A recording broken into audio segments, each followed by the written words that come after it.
What is going on? Hey everyone, it's Nikki here.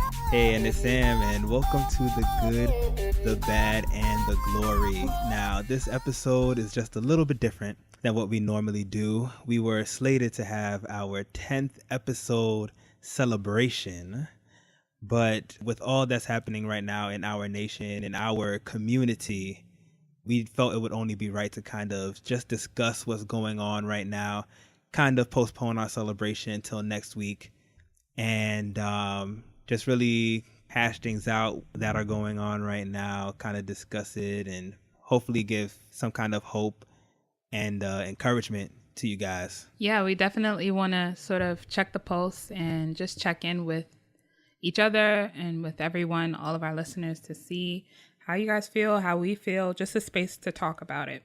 So for those who don't know what's been happening over the past weekend, it's kind of impossible not to. But what we're referring to is what's going down in Charlottesville.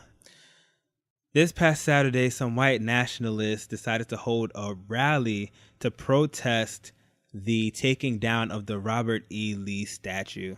Now, for those who don't know who Robert E. Lee is, he was a Southern general who fought for the Confederacy to kind of secede itself from the United States because the United States decided to abolish slavery.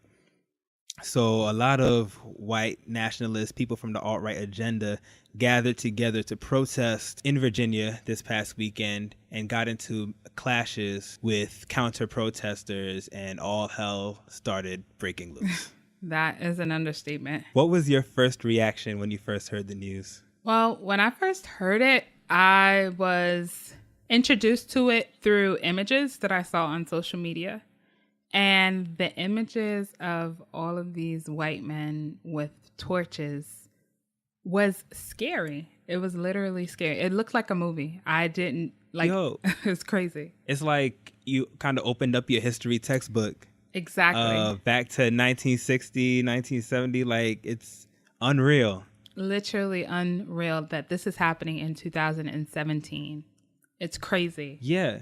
There are like certain things that happen where you kind of look at it like in the present day, and you're going to be like, wow, this is going to be like in the history books, like 50, 60 years from now. It's crazy seeing something like this in this day and age. Like you said, like it's literally stuff that we as kids growing up only heard about it through history class, and where we used to see black people who came before us fighting for the rights that we have today getting hosed down by firefighters, getting attacked by dogs. And it just brings back those kinds of images, seeing something like this. And to think there is such a large group of people who believe in these things. And I don't care what kind of defense they try to give themselves. They are pretty much supporting all these ideas from back in the past, from people who wanted to see us enslaved. Absolutely. And it's just kind of crazy. It is kind of crazy. And I think in times like this, usually we all, as a nation, when there's something as extreme as this going on, as a nation, we look to a leader for direction, for how we should feel, for how we should react, for, you know, just for a voice, like some sort of grounding, some response. But the leader that we have right now is leaves much to be desired. What did you think about his response? Yeah, the president. This is basically what the president of the United States had to say this weekend. He said, "We condemn in the strongest possible terms this egregious display of hatred, bigotry, and violence on many sides." On many sides. Yeah. It's been going on for a long time in our country. Not Donald Trump, not Barack Obama. This has been going on for a long, long time. He said that. Yes, this is the words of our president, Donald Trump. And I'm not sure what he means, violence on many sides. I'm not sure if he's trying to say, oh, every side here is a bit wrong. The white supremacists and the people who are against racism did some wrong things too. I wasn't sure how to interpret that. Well, he made that statement a few days ago when it first happened, and then he was getting a lot of flack. Like, he was getting a lot Yeah, for people saying that he's not calling it for what it is. And when it's a person of color or a group of color who's protesting, he's very quick to call them thugs, and the Hispanics and the Latinos, or, he's very quick to name call. So he was getting a lot of flack for them. So he made another statement today. He said, racism is evil, and those who cause violence in its name are criminals and thugs, including the KKK, neo-Nazis, white supremacists, and other hate groups who are repugnant to everything we hold dear as Americans. So he tried to clean it up by actually calling out the KKK and the national supremacists and the racism. But it's just like, it's hard to take that for what it is when in reality, these people feel empowered to do something like this because we have a leader like Donald Trump. Absolutely. I can't remember where I read this from. I wish I had the article right in front of me. But one of the leaders of these groups literally came out and said, this is the America we wanted. This is the America we believed in when we voted for Donald Trump. Absolutely. That was, I think, a former leader of the KKK or something like that. Yeah. Oh, yes. Yeah. I think it was. Something like this would have never happened under any other president, for that matter, like especially Barack Obama. Like I feel it's just ridiculous that it's almost like a slap in the face that now he comes out and says, we don't condone violence from the KKK when you are the battery in their backs. Exactly. I think the person who writes his speeches, they work a regular 9 to 5 just like us. So they were off for the weekend.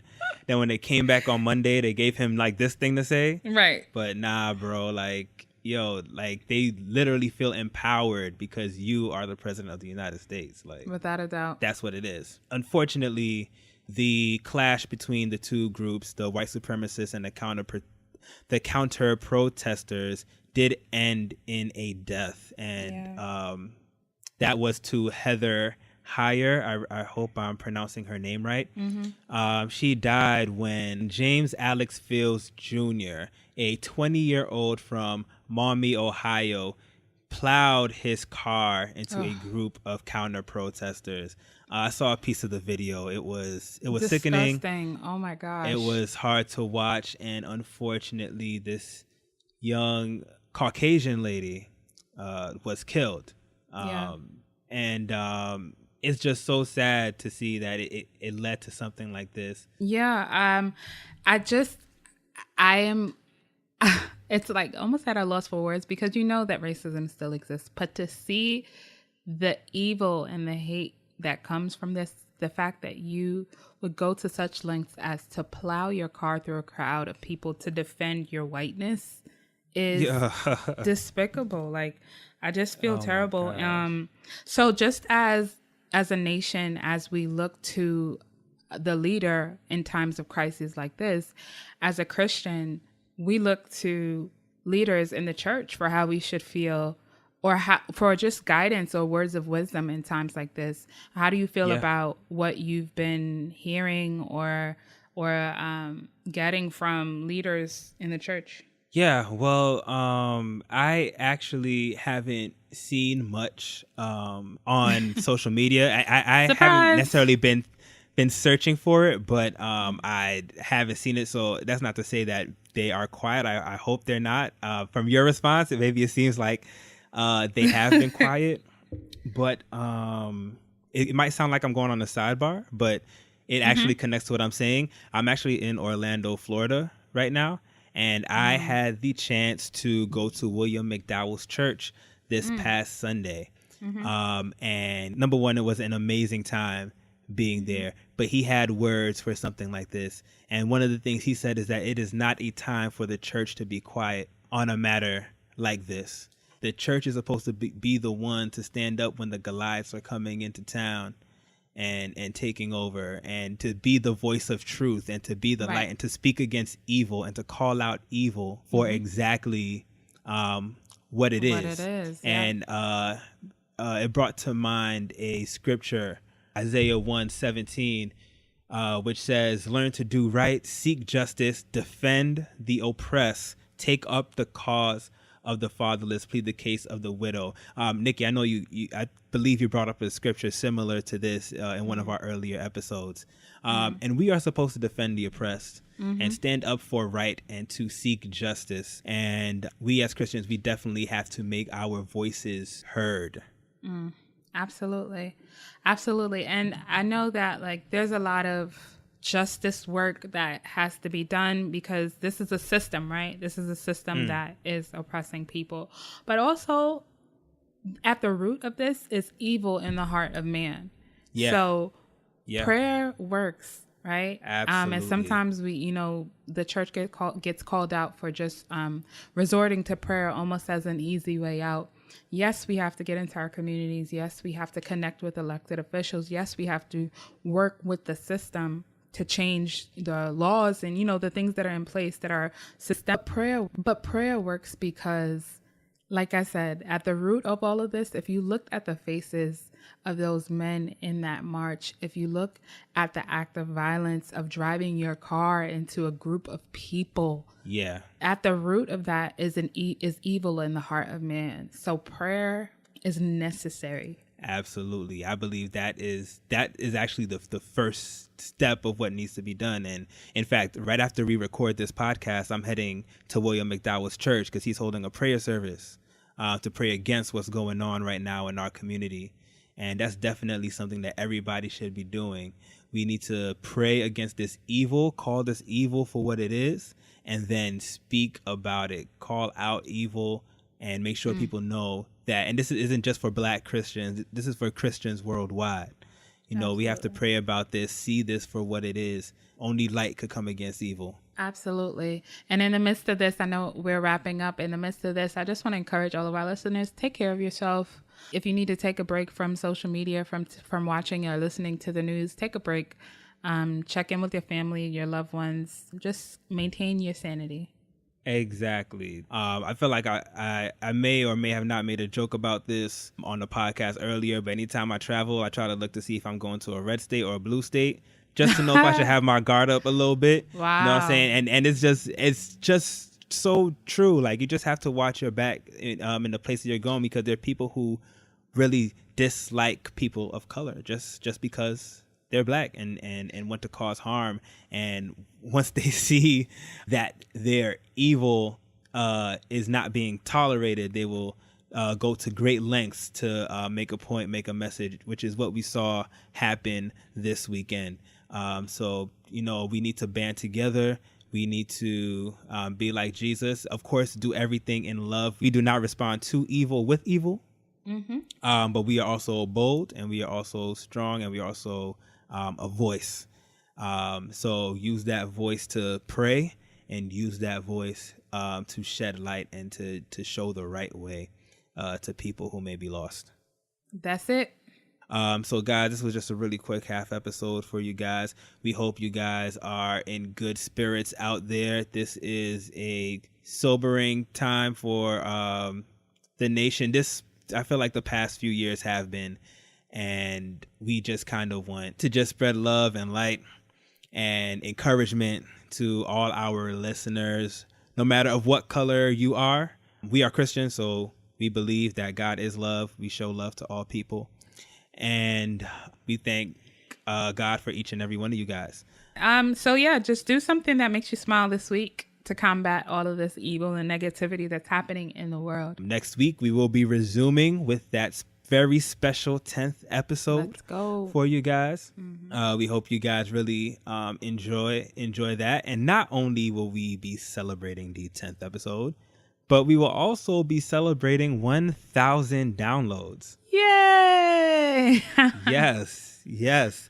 The podcast has been downloaded at least 1,000 times, and we're just happy about that. So we hope you guys tune in and listen in on our 10th episode. As always, if you want to contact us, email us at goodbadglory@gmail.com. Again, that's goodbadglory@gmail.com. You can follow us on Instagram and on Twitter at goodbadglory. Again, that's Instagram and Twitter at goodbadglory. You can also like our Facebook page, and that's the good, the bad, and the glory. Sam, where can they find you?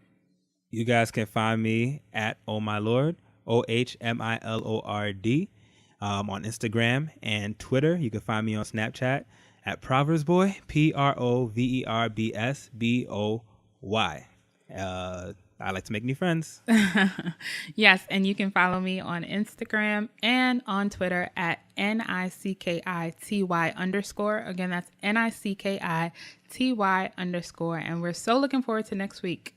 And remember, no matter what we talk about or what's going on in our country, whether it's good or bad, it's all for the glory. See you guys next week.